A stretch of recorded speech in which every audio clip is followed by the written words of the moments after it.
Aleluias, glória a Deus. Semana passada, nosso irmão Rony trouxe para nós um esboço, sobre o profeta Abacuque. Também nos falou sobre o contexto histórico do profeta Abacuque. Falou um pouco sobre a história desse profeta, o período em que ele se encontrava. E hoje nós vamos iniciar a série de mensagens em cima do livro de Abacuque, amém? Os irmãos vão perceber, ao longo dessa série de mensagens, que o livro de Abacuque é extremamente atual, diante das circunstâncias e das situações que temos vivido nos nossos tempos. O título geral dessa série de mensagens, para que os irmãos possam fixar, é Conversando com Deus nos Momentos de Crise. É o título geral da série de mensagens. O título da mensagem de hoje é O Silêncio Aparente de Deus e o Desespero do Profeta. Vamos ler a palavra do Senhor em Abacuque, capítulo 1, do versículo 1 ao versículo 4. Amém? Abacuque 1, de 1 a 4. Vamos ouvir a palavra do Senhor e ver o que Ele tem a dizer aos nossos corações essa noite. Amém? Antes de ler a palavra, eu gostaria de orar. Senhor, eu sei, Pai, que a palavra do Senhor é muito maior do que eu, dos meus conhecimentos, das minhas limitações. E eu sei que o Senhor é maior que tudo. E sei que o Senhor, ó Pai, interessa-se falar conosco nos dias de hoje através da Tua palavra. Por isso, eu me humilho diante do Senhor, reconhecendo a minha pequenez diante de um Deus tão grande, a minha insignificância diante de um Deus tão poderoso. Me submeto ao Senhor, para que uses-me para a Tua glória, para o Teu louvor, para a Tua honra, que eu diminua, que o Senhor cresça, que a Tua palavra do Senhor chame a atenção, que os meus conceitos, pensamentos, filosofias, ideologias possam ser submissas à palavra do Senhor e à vontade do Senhor para as nossas vidas. Oramos agradecidos em nome de Jesus Cristo, Teu Filho. Amém? Vamos ler a palavra do Senhor. E esta é a mensagem que Deus, por meio de uma visão, deu a Abacuque. Ó Senhor Deus, até quando clamarei pedindo ajuda, e Tu não me atenderás? Até quando gritarei violência, e Tu não nos salvarás? Por que me fazes ver tanta maldade? Por que toleras a injustiça? Estou cercado de destruição e violência. Há brigas e lutas por toda parte. Por isso, ninguém obedece à lei, e a justiça nunca vence. Os maus levam vantagem sobre os bons, e a justiça é torcida. Amém? Podem se sentar. O que nós pretendemos fazer com essa leitura de hoje? Nós vamos analisar, a partir desse texto que nós lemos, o desespero do profeta Abacuque, a angústia do seu coração e o seu clamor e o seu grito intenso diante do silêncio de Deus perante sua aparente tolerância ao mal. E a conclusão funesta que o mal impere e a injustiça prevaleça caso Deus não intervenha. Então é isso que nós pretendemos. Nós vamos analisar o desespero do profeta aqui, diante dessa situação. Nós vamos tentar perceber, através desses versículos que lemos, o quanto ele está angustiado em seu coração, ao ponto de desesperadamente ele clamar, gritar intensamente. Esse clamor aqui, o sentido dessa palavra, na língua original do texto bíblico, é um grito desesperado e angustiante. É uma pessoa que seja num nível de angústia terrível. E ele clama desesperadamente, gritando a Deus, para que Deus intervenha. Porque ele está percebendo, ao ver dele, na limitação humana dele como profeta de Deus, como ser humano, que dá-se a entender que Deus não está fazendo nada em relação a tanta injustiça e a tanta maldade. E ele fica se questionando e perguntando como Deus, sendo tão justo, como Deus, sendo tão perfeito, está tolerando essa injustiça, está tolerando essa maldade. Parece que Deus está complacente diante disso. Será que Deus não vai agir? Esse é o desespero do profeta. Esse é o clamor dele. Veja bem, ele não está clamando em relação à opinião pública, à opinião do povo. É um conflito pessoal, interno do profeta. E esse conflito pessoal interno, ele percebe que também pode estar se refletindo no povo, mas ele não está pensando no povo nesse momento, está pensando nele, no conflito interno dele, que ele está tendo como representante de Deus, como profeta de Deus. Ele está assistindo essas coisas, ele está assistindo essas perversidades, essas maldades, essa injustiça, essa infidelidade a Deus e a sua lei. E ele pergunta-se, por que Deus não faz nada a respeito? Por que Deus está tão complacente diante dessa situação? Então nós vamos tentar analisar isso. À medida que nós vamos caminhando no texto, na palavra do Senhor, nós vamos analisar isso. E nós vamos começar pelo versículo 1. O fardo do profeta. Olha para vocês verem uma coisa importante. Aqui o texto da NVI fala, sentença revelada ao profeta Abacuque. Eu tenho uma versão na Bíblia, a linguagem de hoje, foi que a linguagem, o texto que eu li, que esta é a mensagem que Deus, por meio de uma visão, deu a Abacuque. Existem outras traduções, que existem outras expressões. Mas o sentido dessa sentença revelada, ou dessa mensagem de Deus, é para o profeta, e o sentido da palavra é como um fardo que ele carrega, uma responsabilidade. Deus chama ele e coloca sobre os ombros dele essa tarefa de levar a mensagem, de ser o profeta, de levar a sentença. E ele carrega esse fardo.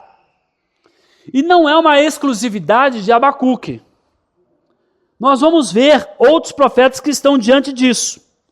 Então, todo profeta carregava sobre si um fardo, que seria de levar a mensagem que vinha da parte do Senhor.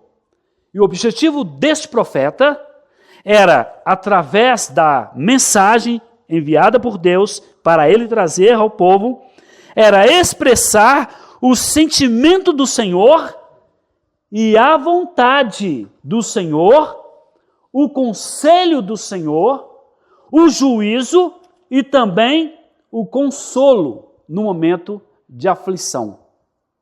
Então, a mensagem do profeta era levar, primeiro, expressar a vontade do Senhor, o conselho do Senhor, o juízo do Senhor e o consolo no momento de aflição.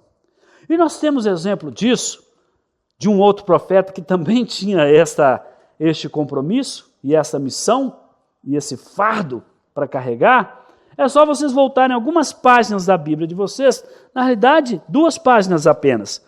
E vocês vão ver a mesma coisa em relação a um profeta chamado Naum.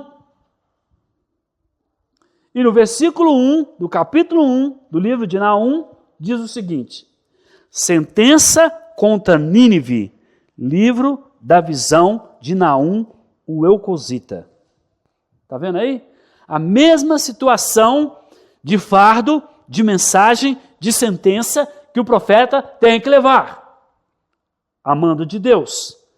E se vocês voltarem um pouco mais à Bíblia de vocês, no livro de Jeremias, aí Jeremias está um pouco mais para trás, está antes de Ezequiel e depois de Isaías. Jeremias 23, do versículo 33 ao 40. Aí vocês vão ver a sentença que o profeta Jeremias também tem. Nós não vamos ler o texto todo, não. Eu citei o texto todo para que vocês possam depois, com paciência, ler em casa e ver também a mesma situação de fardo, de sentença, de mensagem que o profeta de Deus tem que levar, no caso aqui, Jeremias. A situação de Jeremias é um pouco parecida com a de Abacuque.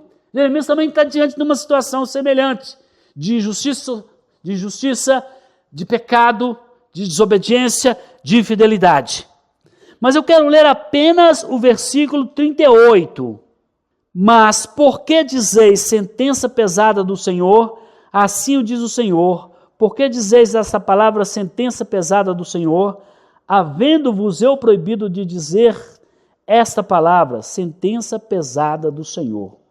Olha aí, Jeremias carregando esse fardo, esse peso de levar a mensagem do Senhor.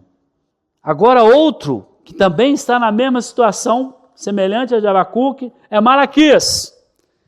Em Malaquias, novamente, capítulo 1, versículo 1 do livro de Malaquias, ele diz: sentença pronunciada pelo Senhor contra Israel por intermédio de Malaquias.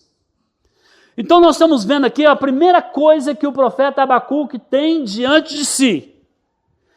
Essa sentença, esse fardo de levar a mensagem de Deus, de ser o profeta do Senhor, de representar o Senhor aqui na terra e de trazer a mensagem do Senhor. Mensagem, evidentemente, que expressa o coração de Deus, o sentimento de Deus, o conselho de Deus, o juízo de Deus e o consolo de Deus no momento da aflição.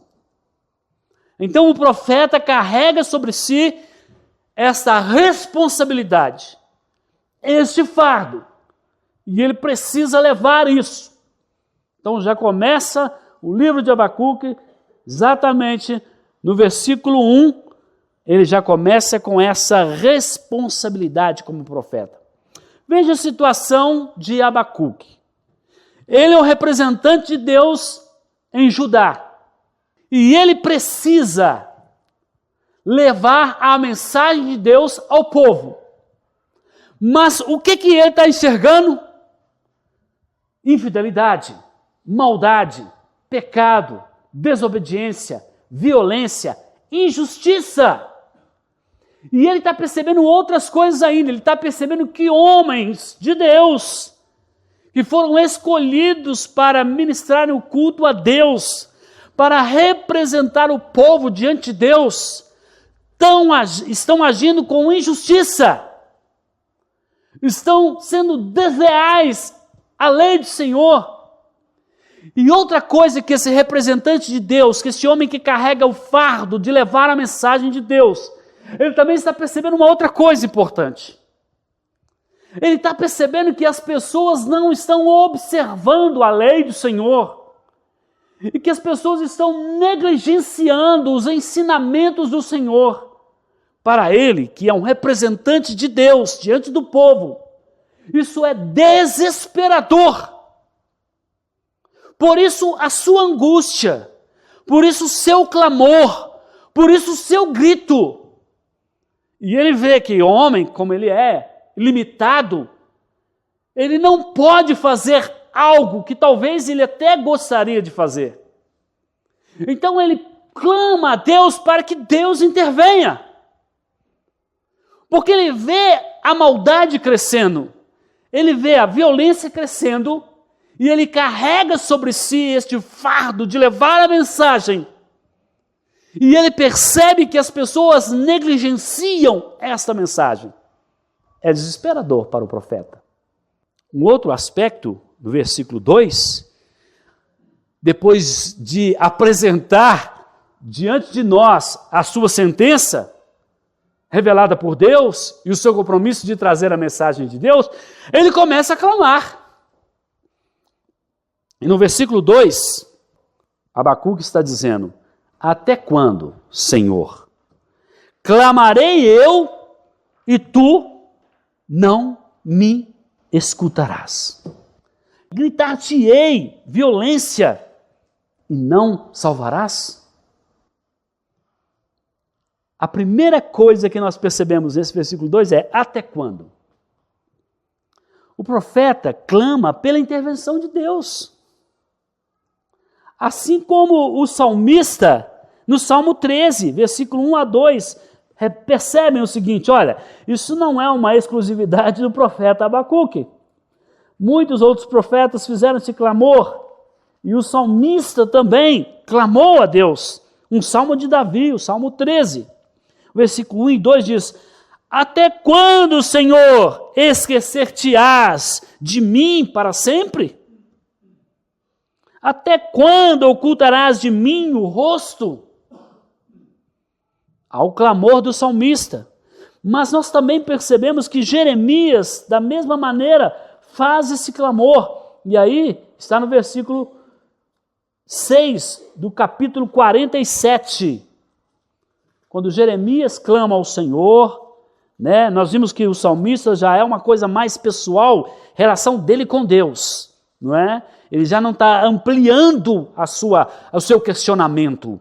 É ele diante de Deus, diante de uma necessidade dele. Enquanto que Abacuque está diante de Deus, mas diante de uma necessidade, de uma preocupação dele, mas que abrange todo o povo, toda a situação ocorrida no meio do povo naquele contexto. Agora, em Jeremias 47, versículo 6, a palavra do Senhor diz: a espada do Senhor, até quando deixarás de repousar? Volta para a tua bainha e descansa e aquieta-te. Olha, o caso de Jeremias é totalmente ao contrário. Se Abacuque está clamando a Deus para reagir, para agir diante disso, Jeremias está suplicando para Deus maneirar, para Deus diminuir, que está pesada a espada. Então nós, homens, nós temos essa situação, né? Em alguns momentos clamamos a Deus por justiça, em outros momentos suplicamos a Deus por misericórdia. É interessante, e aqui é uma parte desse assunto que nós estamos falando, abrir uma parêntese diante disso aí, para dizer o seguinte, que nós preocupamos muito em Deus agir, punindo os outros, e quando se refere a nós, clamamos por misericórdia, não é? Isso aí, fecha o parênteses, depois a gente fala sobre isso. O segundo aspecto do clamor de Abacuque é violência. Primeiro ele fala: até quando, Senhor? E agora ele fala a violência. Porque ele via a violência deliberada e brutal. A falta de sensibilidade diante das aflições do povo, em contraste com as regalias dos poderosos. Qual o contexto de Abacuque? Ele via que havia uma grande violência na cidade. Havia violência por todas as partes. E o mais assustador dessa violência era que pessoas poderosas, pessoas que tinham mais do que os mais necessitados, os mais afligidos, eles não se importavam. Eles viam o sofrimento do pobre, do desvalido, do sofredor, e eles não se importavam. Cada um cuidava de si próprio. E os que tinham influência, poder, dinheiro, não se importavam com a dor e o sofrimento do seu vizinho, do seu próximo. Havia uma total insensibilidade das autoridades, dos poderosos, em relação aos menos favorecidos. Está vendo o quadro que está pintando diante de nós? Parece que esse quadro não é algo novo para nós, não é? Nós temos percebido isso. O outro aspecto do clamor é que ele diz: não salvarás. Em meio à aparente apatia de Deus, o profeta clama por salvação. Ele clama por libertação da dor, do sofrimento e da injustiça. Porque ele vê que ele não pode fazer nada. E o que ele percebe é que cada vez mais a violência aumenta. Que as pessoas que estão sofrendo continuam sofrendo cada vez mais. Que as injustiças continuam acontecendo cada vez mais. E ele olha para aquela situação e vê que um homem injusto está regalando em prazer, em prosperidade. E que o pobre, necessitado, está ali, pedinte, carente, necessitado, sofrendo. E ele percebe que o que está sofrendo, continua sofrendo cada vez mais. E que aquele que está indiferente à dor e ao sofrimento, está cada vez mais prosperando. Parece que ele está desesperado, clamando a Deus, dizendo: Senhor, você não está vendo tanta injustiça? O Senhor não está percebendo que o pobre, o necessitado está sofrendo e que os poderosos continuam praticando injustiça e estão cada vez melhor? É uma angústia terrível, um desespero. Então ele diz: o Senhor não vai salvar? O Senhor não vai ter misericórdia e agir, intervir? Porque o que está sofrendo não pode fazer nada. Ele não pode entrar na vida daquele que pode ajudar e tomar. Então ele sofre e o que pode ajudar fica indiferente à dor e sofrimento dele. O problema também é que o pobre desvalido, ele não pode roubar, ele não tem como roubar, ele está sofrendo. E aquele que está roubando, trapaceando, enganando, aceitando suborno em benefício dos mais poderosos, em detrimento dos mais necessitados, ele continua se enriquecendo cada vez mais. Ele continua prosperando cada vez mais. Ele passa com as suas vestes frondosas diante do povo, e ele passa diante do descamisado, do nu, do maltrapilho, do mal cheiroso, com os seus perfumes, com os seus belos vestidos, com a sua bela carruagem, o seu belo cavalo. E ele olha para aquela situação e ele não se sensibiliza. Como pode um homem que conhece a Deus, que diz servir a Deus, que diz que é filho de Abraão, ignora o seu irmãozinho desvalido, sofredor, faminto? É essa situação que ele está vendo e ele clama: Senhor, o Senhor não vai salvar? O Senhor não vai libertar aquele que está doente da dor que sofre? O Senhor não vai tirar do sofrimento aquele que está sofrendo? O Senhor não vai fazer justiça àquele que está sendo injustiçado? Então nós vimos esse primeiro momento no versículo 2, o clamor do profeta. No versículo 3, nós vamos ver o questionamento do profeta. Olha o que ele diz no versículo 3. Por que me fazes ver tanta maldade? Por que toleras a injustiça? Estou cercado de destruição e violência. Há brigas e lutas por toda parte. Agora o profeta que clamou, agora ele está questionando. E evidentemente que ele não está questionando a Deus com desrespeito. Ele não está afrontando a Deus. Ele conhece Deus. E ele sabe de algumas características que Deus tem, e diante dessa situação que está sendo vivenciada por ele, os atributos divinos de justiça, de amor, de benignidade, de bondade, de fidelidade, parece que não estão aparecendo. E ele entende o seguinte: Deus não é assim. Ele não é um qualquer. Ele é um profeta de Deus. É um homem que conhecia a Deus. Então ele pensa: bom, Deus é amor, um atributo dele. Deus é justo. Deus é fiel. Deus é benigno. Deus é bondoso. Então ele pergunta: até quando? Se eu sei que o Senhor é amor, se eu sei que o Senhor é bondoso, se eu sei que o Senhor é justo, até quando o Senhor vai tolerar essa situação? É o clamor dele. Agora, no questionamento ele pergunta: por que o Senhor não age? Por que o Senhor não toma uma atitude firme diante dessa situação? Jeremias também usa o mesmo argumento.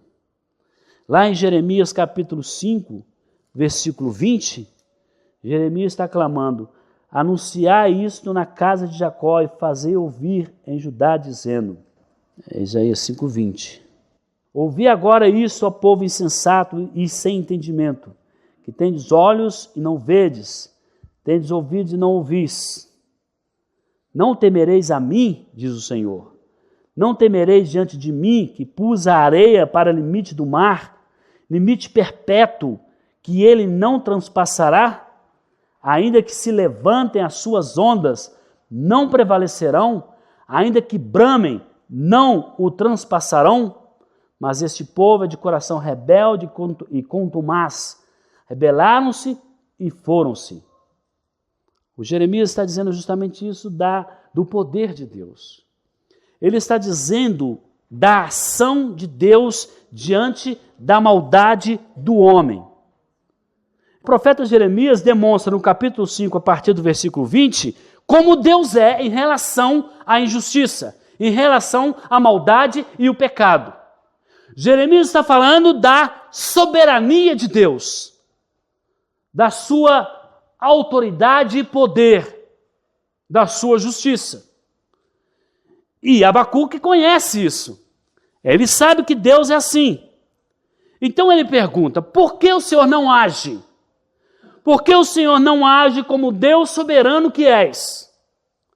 Como aquele que julga as nações, como aquele que julga a maldade do mundo, como aquele que toma a causa do inocente, aquele que toma a causa do necessitado.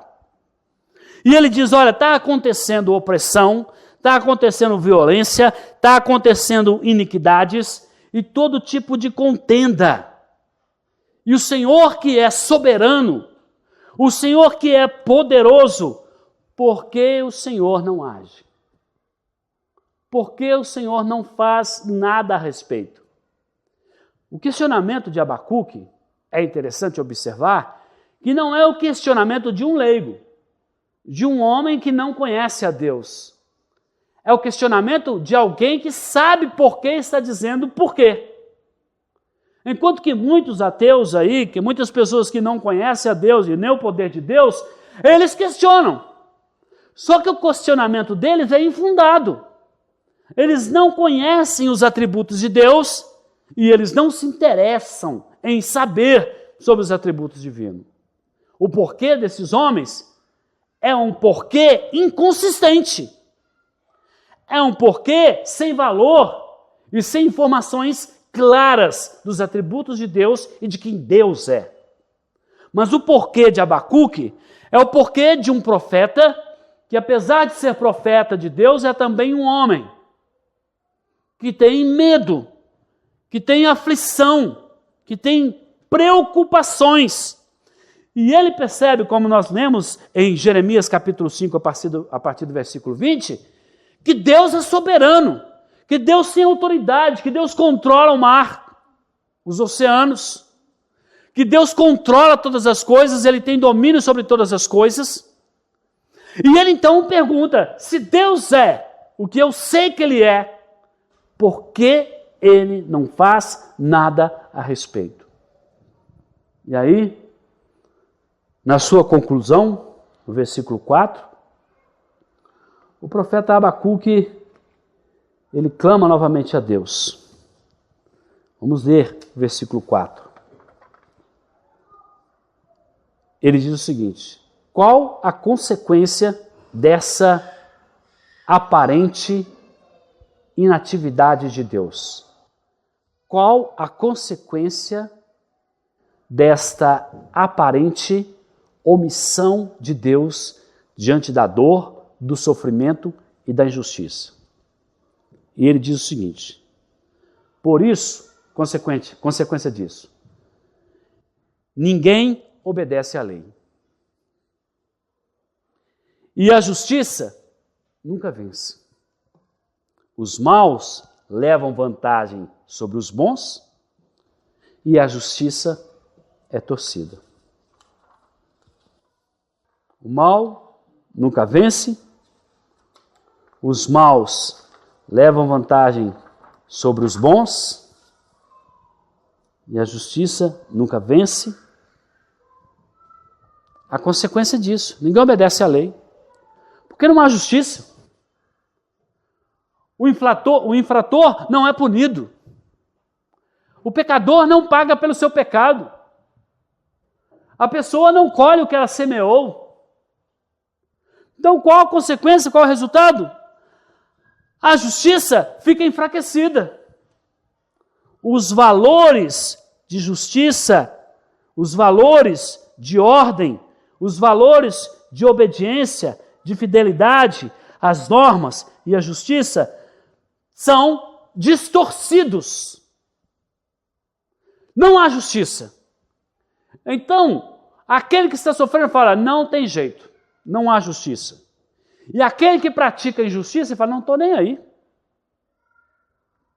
Não vai ter punição. Não existe lei que me freia. Não existe lei para me parar. Os maus conseguem viver bem atropelando a lei, atropelando a justiça. E os que sofrem cada vez mais, sabendo que existe uma justiça e uma lei, mas ela não é exercida. E na opinião de Abacuque, segundo o texto que lemos, por que ela não é exercida?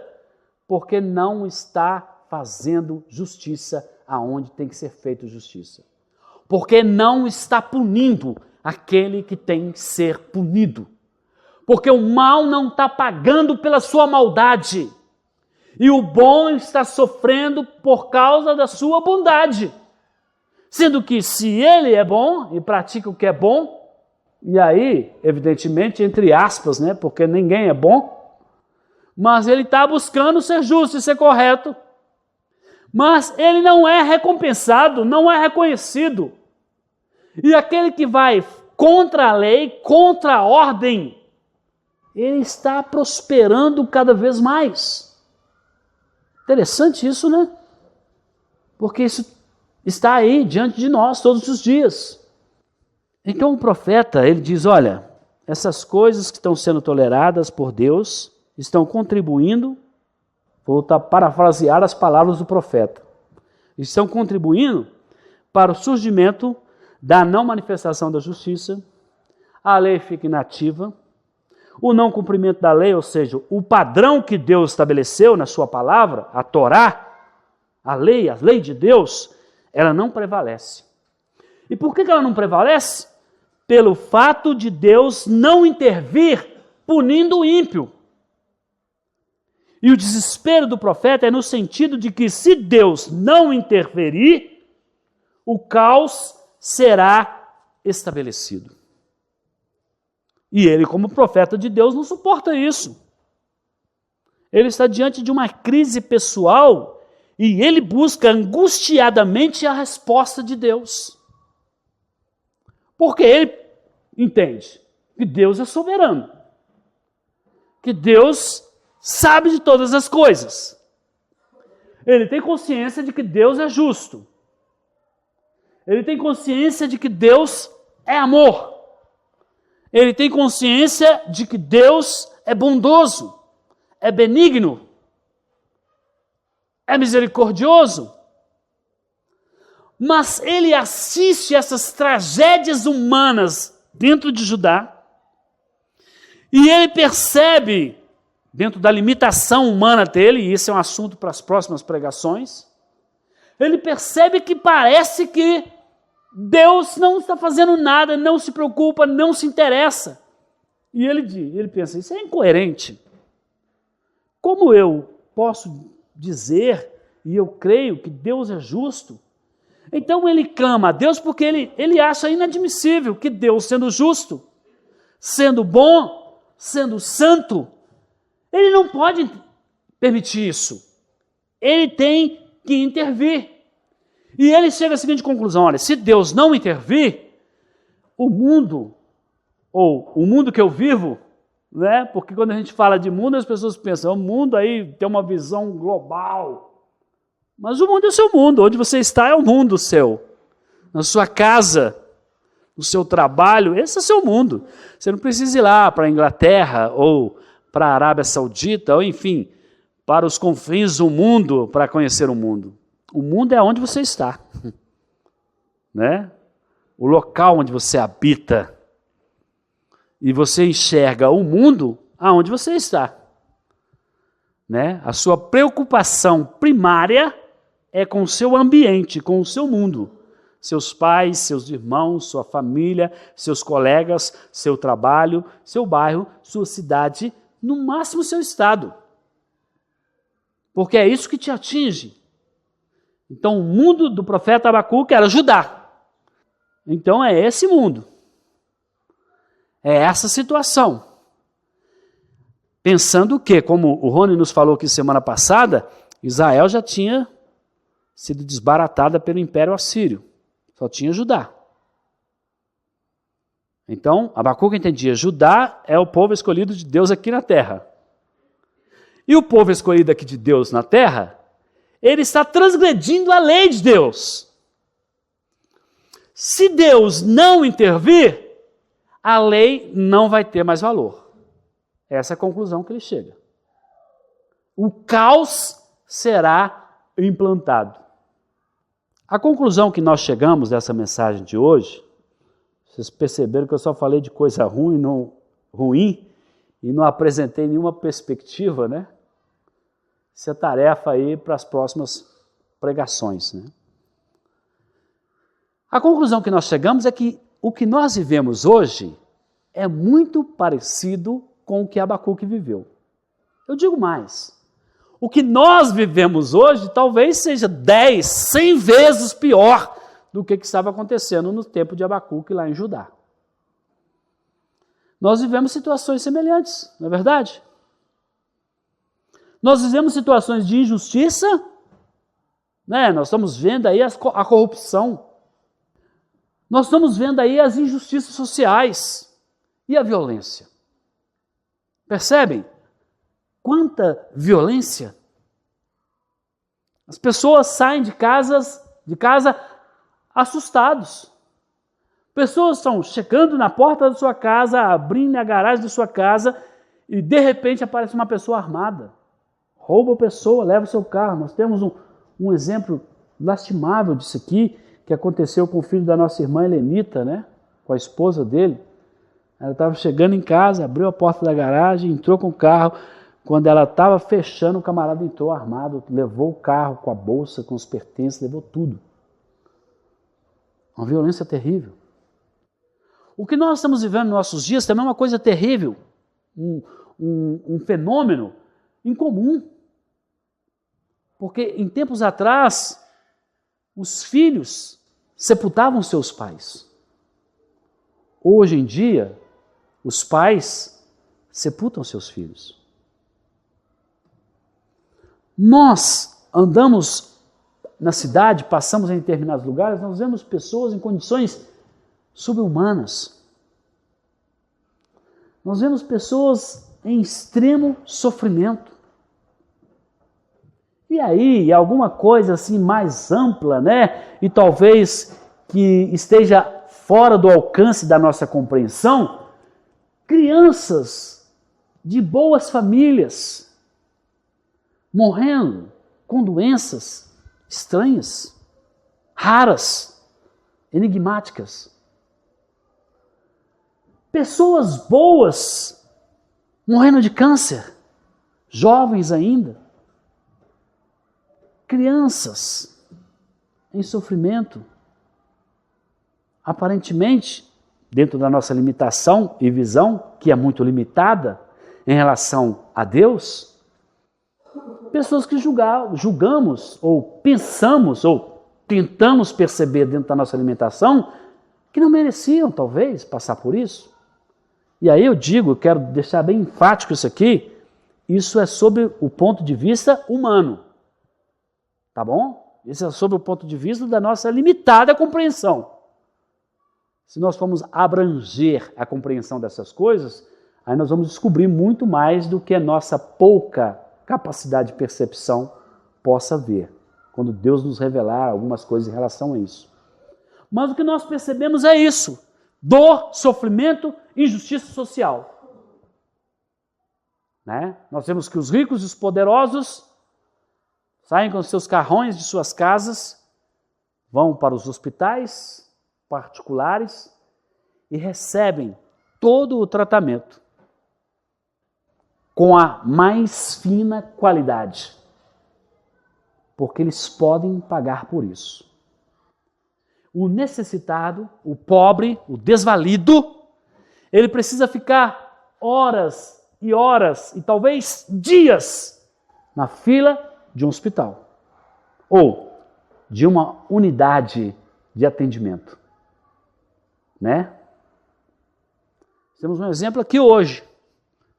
O irmão Jacques, antes de vir da igreja, saiu com seu filho e a Bárbara para um lugar, uma unidade de pronto atendimento. Não é isso? Não veio na igreja por causa disso. E sabe-se Deus que hora que vai chegar em casa. Isso é ou não é uma injustiça?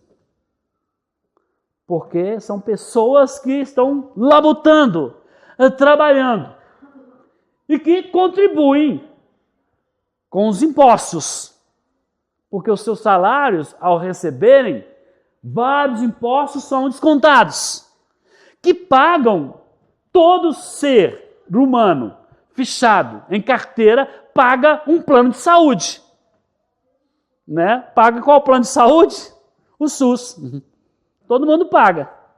Mas eu pergunto, ele não deveria ter um nível, uma vez que ele é muito maior, e ele é muito mais amplo, e ele é muito mais rico do que a Unimed, ele deveria oferecer um atendimento superior à Unimed.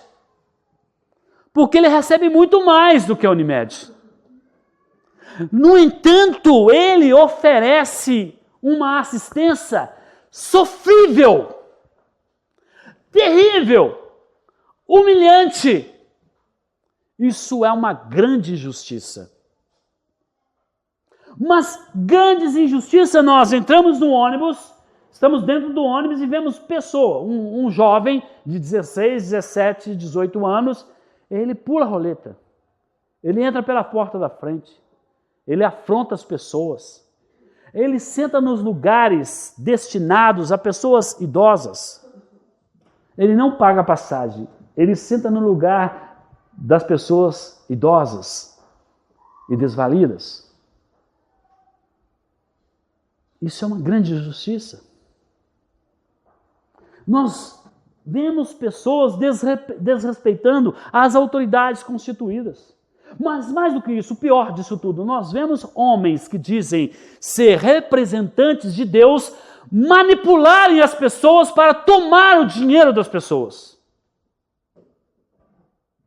Nós vemos pessoas que dizem ser representantes de Deus tomarem o pouquinho que o assalariado ganha, tomaram uma boa parte, o sujeito já paga impostos, o sujeito já tem o seu salário descontado, e aí chega um homem que se diz representante de Deus e consegue, através de persuasão, através de efeitos psicológicos, para tomar o dinheiro das pessoas. Homens que se dizem representantes de Deus. O clero religioso, os homens que estão representando a Deus aqui na terra, simplesmente ignoram a necessidade do próximo. Buscam dinheiro, riquezas para si próprios, amantes de si mesmos. Como o apóstolo Paulo disse, o Deus deles é o ventre. O apóstolo Paulo também percebia isso no seu tempo. E nos nossos dias parece que isso foi multiplicado. E nós, como servos do Senhor, será que no nosso coração não se angustia? Será que nós também não estamos clamando a Deus? Senhor, até quando? Até quando as pessoas vão morrerem nas filas dos postos de saúde? Até quando esses políticos vão continuar roubando? Até quando a injustiça? Até quando um policial corrupto vai continuar roubando das pessoas, matando pessoas? Até quando o tráfico das drogas, os traficantes continuarão imperando sobre as pessoas dos aglomerados? Até quando os juízes vão dar ganho de causa para os corruptos? Até quando os inocentes, no sentido de não ter cometido o erro, pagarão? Até quando nosso país vai continuar desse jeito? Até quando isso? Nós também clamamos. E nós também perguntamos, será que Deus não vai fazer nada diante dessa situação? E se Deus agir, como será que Ele vai agir? E é uma reflexão para nós. Será que se Deus começasse a agir rigorosamente, nós escaparíamos das suas mãos? É muito sério, né? Porque eu vejo Abacuque clamando, mas eu me sinto envergonhado de clamar assim diante de Deus. E eu vou dizer aos irmãos por que me sinto envergonhado.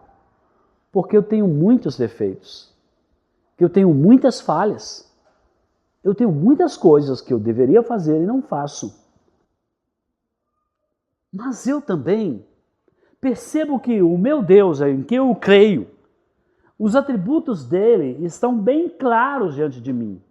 Ele é um Deus de amor, ele é um Deus justo, ele é um Deus benigno, ele é um Deus bondoso. E eu, como servo dele, redimido por causa de Cristo e do seu sangue, me atrevo a clamar ansiosamente. Quando eu olho para mim, me envergonho. Quando eu olho para Cristo, me alegro, porque em Cristo sou justificado. Então eu posso clamar, como Pedro clamou. Pedro vivenciou extremas injustiças. Foi morto terrivelmente, crucificado, segundo a tradição religiosa, foi crucificado de cabeça para baixo.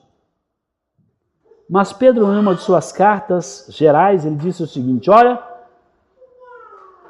aguardamos ansiosamente novos céus e nova terra onde habita a justiça. Enquanto isso não acontece, como Abacuque, nós clamamos. Mas eu espero, irmãos, e nós esperamos todos, que ao longo dos próximos sermões, nós consigamos entender um pouco a soberania e a presciência do nosso Deus. Confesso aos irmãos que a minha boca está coçando aqui para dizer tudo isso. Eu falei com o Rony, eu vou ter que me controlar, porque dá uma vontade louca de responder essas angústias. Mas eu vou deixar isso para as próximas pregações. Amém? E aí vocês não podem perder, porque senão vocês vão ficar sem resposta, né?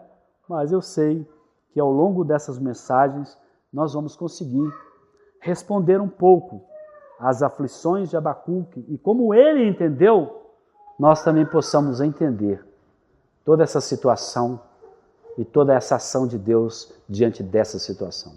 Amém? Vamos ficar de pé e vamos orar. Aleluias, Pai. Louvado seja o teu nome. Senhor, realmente nós temos vivido dias terríveis.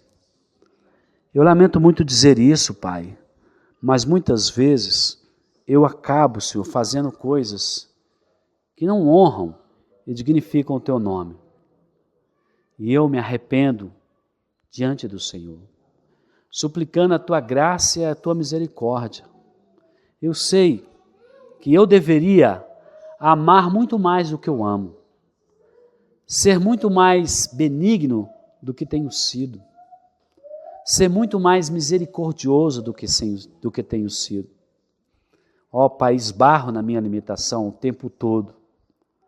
Mas como o apóstolo Paulo disse, esqueço-me das coisas que para trás ficam e prossigo para o alvo.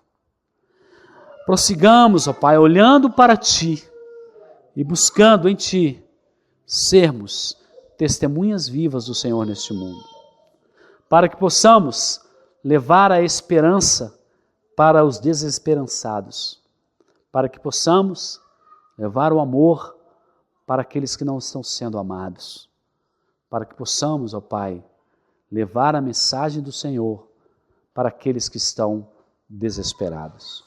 Que o Senhor, ao longo dessas mensagens, possa falar poderosamente aos nossos corações e nos ajudar a compreender sobre o teu olhar a verdadeira situação que estamos vivendo.